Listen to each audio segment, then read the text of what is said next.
ধরিয়ে দিলাম, কড়াইটা বসিয়ে দিলাম, সরষের তেল দিয়ে দিলাম,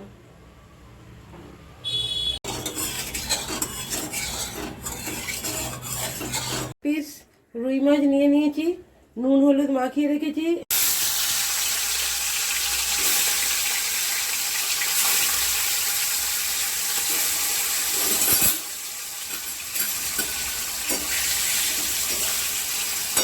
করে নেব,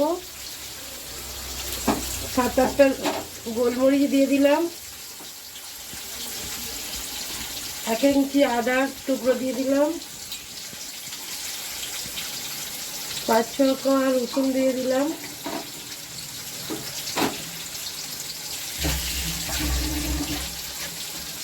5টা কাঁচা লঙ্কা দিয়ে দিলাম, এক মুঠো ধনে পাতা দিয়ে দিলাম।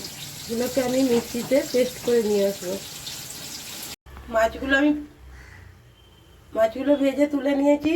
এবারে এই তেলেই আমি একটু দারচিনি, একটা শুকনো লঙ্কা আর অল্প হাফ চামচ জিরে ফোড়ন দিয়ে দিলাম। ছোটো ছোটো করে কুচিয়ে নিয়েছি।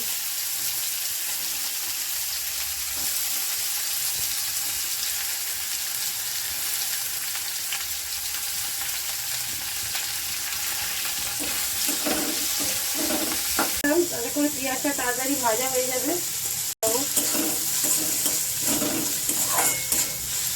ধনে গুঁড়ো দিয়ে দিলাম কালারের জন্য, পেস্টটা দিয়ে দিলাম,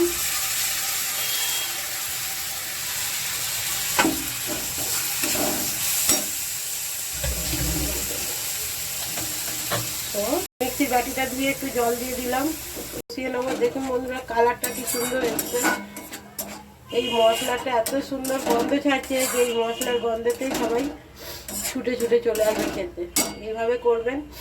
একটু দই দিয়ে দেবো, 2 চামচের মতন দই দিয়ে দিলাম।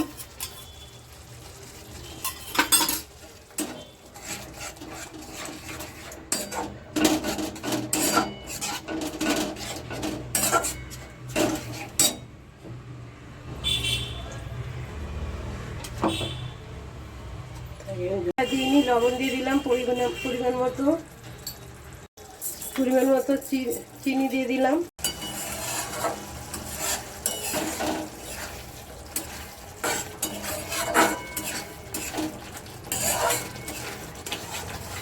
আছে, এবার আমি মশলাটা কষানো গেছে, এবার আমি পরিমাণ মতো জল দিয়ে দেবো।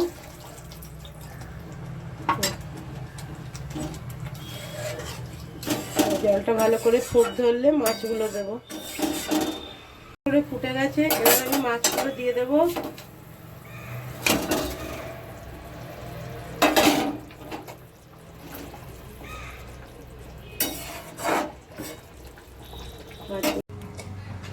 রেসিপিটা ভালো লাগলে লাইক শেয়ার কমেন্ট করবেন, বা ফেসবুক থেকে দেখলে ফলো করে রাখবেন, আর আমার পাশে থেকে আমাকে একটু এগিয়ে যেতে সাহায্য করবেন।